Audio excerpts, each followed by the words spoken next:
Fashion Guide бағдарламасынан көретіндеріңіз қазақстандық өнімді таңда. Сән саласындағы отандық алғашқы интернет дүкендер жайлы сөз қозғайық. Сандела брендінің табыс кілтіне айналған классикалық нәзіктік дизайнер Дана Сейтаевамен жақынырақ танысайық. Және тағы бір сән бағыты – фэшн иллюстрациялар. Стильді суреттер жайлы толығырақ біліп, оның қалай жұмыс істейтінін тамашалайық. Біз бастаймыз.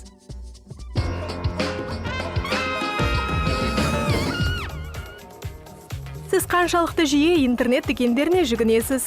Қазір онлайн сторлардың саны күн санап артуда. Әлемдік киім брендтері ірі сән порталдарында сатылымға қойылған. Ал отандық дизайнерлердің топтамаларымен үйден шықпай танысу мүмкіндігі жақында ғана пайда болды. Linash.com және Sentyabr.me сайттарының ашылуы Қазақстан сән индустриясында нағыз жаңашылдыққа айналды.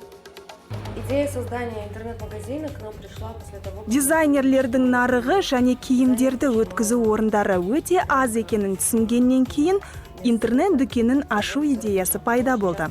Қандайда бір көрмеге барған кезде бізден бірден киімдеріміз сатылатын сайт жөнінде сұрайды. Бұл қазақстандық дизайнерлерді одан әрі дамытудың бірден бір жолы. один как из инструментов, которые мы хотели использовать для продвижения казахстанских дизайнеров. Linash.com сайтында 48 қазақстандық дизайнерлердің киімдері ұсынылған. Модельерлердің арасында Mercedes-Benz Fashion Week сән апталығының қатысушылары да бар. Көрсетілімнен кейін киімдерді екінші күні сатып алуға болады. Сайттың өнімдері әртүрлі, киімдерден бастап аксессуарларға дейін. Сайт жобаларының арасында қазақстандық дизайнер Әлия Валерьеваның көзілдіріктер өндірісін атап өтуге болады. Сонымен бірге ерлер аяқ киім желісі де бар. Ал болашақта әйелдерге де арнайы топтама ұсынылмақ. Линейка женской обуви. Бұл әйелдерге арналған аяқ киім желісі болады. Заманауи, сапалы, ыңғайлы, қымбат емес. Себебі біз жаңа аудиторияны тартып, сырттан әкелінетін тауарлар еліміз үшін, Қазақстан үшін ең басты проблема екенін айтқымыз келеді. Держи Казахстан, что стоит начать производство здесь. Шопингтің жеделділігіне қарамастан ғаламторда киім сатып алудың теріс жақтары да бар. Мысалы, егер тапсырыс берілген киім шындығында сатып алушының үмітін ақтамаса, алайда қазақстандық онлайн дүкендердің авторлары мұндай проблемаларды айналып өтуге тырысады. Мадина Аманова мен Шынар Сапар қазақстандық дизайнерлер үшін Sentyabr.me сайтын ойлап тауып, нағыз шоурум жасағысы келгендерін айтады. У нас существует услуга примерки для удобства. Бізде сатып алушыларға ыңғайлы болуы үшін өлшеп көру қызметі қарастырылған. Киімді жеткізгеннен кейін сатып алушы тапсырыс берген киімдерді киіп көруге мүмкіндігі бар. Егер киім ұнамай қалса, одан бас тартып қайтаруға болады. Яғни жылжымалы шоурум деуге болады. Привозит, и вы тут же можете все примерить на себя, и если что-то не подошло, отправить обратно. Sentyabr.me атауының өзі сән саласындағы жаңа жыл дегенді білдіреді. Себебі қыркүйек айында сән маусымы басталады. Қазақстандық өнімді таңдау ұранымен Sentyabr.me Қазақстанның табысты брендтерімен коллаборация жасап, жас дарындыларды қолдауда. Осылай жақында Ая Шалқармен бірге ортақ желі ұсынылды. Дегенмен модельерлерді таңдау өте күрделі. Что касается самих дизайнеров, очень важно, чтобы это было хорошее качество. Дизайнерлердің өнімі сапалы болуы тиіс. Жақсы реттелген цехтың да жұмысы өте маңызды. Себебі диджитал сатылым тоқтаусыз өндіріс дегенді білдіреді. Және ең бастысы ерекше дизайнерлік ой.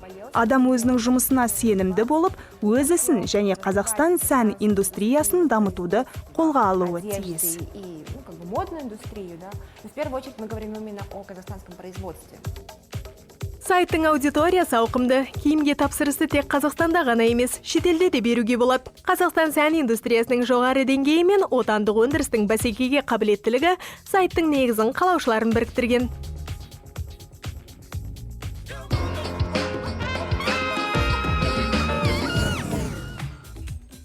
Джорджо Армани әдемі болу көзге түсу дегенде емес, ол есте қалу дегенді білдіреді деп айтқан болатын. Онымен келіспеу мүмкін емес. Әдемілік нәзіктікпен қатар жүретін анық. Қазақстанда осындай классикалық сұлулықтың сарапшысына Сандела брендінің дизайнері Дана Сейтаева айналды. Этот бренд зародился в 2012 году, летом. Бұл бренд 2012 жылдың жаз мезгілінде құрылды. Сапалы киімдерді шығаратын, барынша табиғи маталарды қолданатын қазақстандық бренд жасау идеясы пайда болды. С использованием натуральных тканей. Дананың киімдерінің артықшылығы қарапайымдылығы мен сұлбаларының әсемдігінде.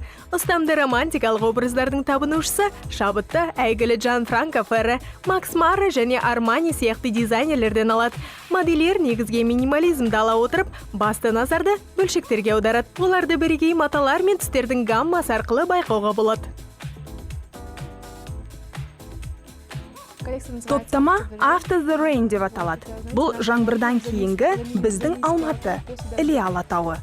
Сіздер көктем мезгілінде немесе жаздың басында таудың басы алдымен ақ, кейін ол қою көк түске, сосын көкшіл, жасыл түстерге айналатынын байқаған боларсыздар. Яғни осы түстер біз жасаған топтамаларда жеткілікті. Жаз мезгілінде Дана қара ақ түсті гамманы киюді ұсынады. Шілтер емес топтамасының модельдерімен өзіңді нағыз ханым сезінуге болады. Бұл жеңіл, ерекше принт бар көйлектер, ал нағыз бестселлер деп ерекше матадан жасалынған көйлекті атауға болады. Ол қазақстандық және Ресей жұлдыздарының арасында хитке айналды.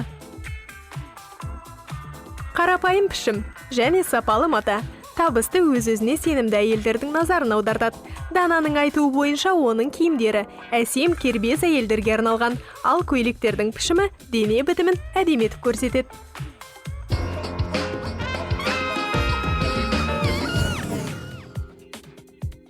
Сән басқа да көркем өнер сияқты әртүрлі және бағыты да сан алуан. Қазір сән журналдарының беттерінен біз жиі кәсіби салынған дизайнерлердің модельдерін көреміз. Фотосурет, дизайн, стилистика – бұл сән әлемінің толық тізімі емес. Заманауи көркем өнердің жаңа бағыты – фэшн иллюстрациялар. Бұл міндетті түрде киім емес. Ол аксессуар, әтір, аяқ киім, сөмке, қандай да бір стиль немесе өмір салты болуы мүмкін. Көбінесе әртүрлі образдағы аруды саламыз. Оның қандай да бір мінезі, оқиғасы бар. Алайда, олар сәнмен байланысты болуы керек. Және фэшн иллюстрацияның басты талабы сұлулық. Фэшн иллюстрацияның пайда болу тарихы 17 ғасырдан бастау алады. Ең алғашқы журналдар әдемі өрнектермен және әйелдер костюмдерінің суреттерімен әсемделген. 19 және 20 ғасырда жаңа суретшілердің арқасында сәнді көркем өнер ретінде қабылдай бастады. Сандық суреттердің пайда болуынан бастап барлығы өзгеріске ұшырады. Алайда заман өзгеруде және біз қайтадан фэшн иллюстрацияларға оралудамыз. С помощью иллюстрации можно сделать то, что нельзя сделать на фотографиях. Иллюстрациялар мен фотосуреттер арқылы жасай алмайтын нәрселерді іске асыруға болады. Ертегі әсерін жасауға мүмкіндік бар. Көбінесе шығармашылық, жұмыс. Қалаған ойыңды жасай аласың. Әрине, фэшн иллюстрацияның өзіндік ерекшелігі бар. Анатомиялық жағынан олар өте ұқсас. Алайда сәл әсіреленген, стильденген. Мысалы, өте ұзын аяқ, қол, мойын, үлкен көздер, көлемді еріндер. Дегенмен, олар әдемі болуы тиіс.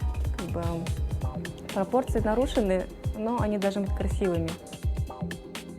Қазір фэшн иллюстрация сән саласында коммерциялық табысты бағыт. Ірі әлемдік брендтер мен журналдар жарнамалық компанияларында сәнді суреттерді қолдануда, ал дизайнерлер мұндай суреттерді киімдегі принттің негізі ретінде алуда. Дегенмен фэшн суреттердің бірінші және басты бағыты бұл болашақ топтаманың эскизі.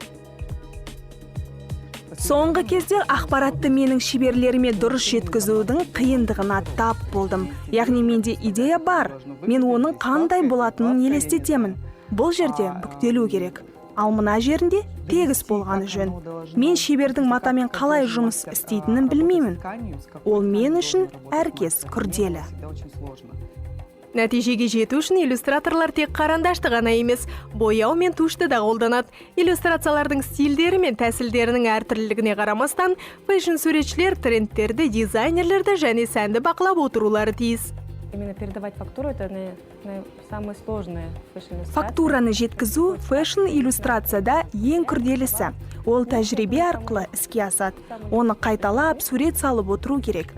Аң терісін қылқаламмен салу өте оңай. Джинсы, матаның қандай да бір түрінде салу қиын емес. Ал ең күрделі жұмыс принттер. Егер барлығы гүлдермен өрнектелген болса, онда тор салу қажет. Сосын сол тор арқылы принттің өрнегін По саламыз. этой сетке делать узор этого принта и потом уже сидеть кропотливо рисовать. Очень такая тонкая ювелирная работа. Фэшн иллюстраторларға деген сұраныс күн санап артуда. Олардың жұмыстарын біз журналдардан, әлемдік дизайнерлердің топтамаларынан көреміз. Фэшн иллюстрация заманауи сән әлемінде және көркем өнерде мықтап бекінген.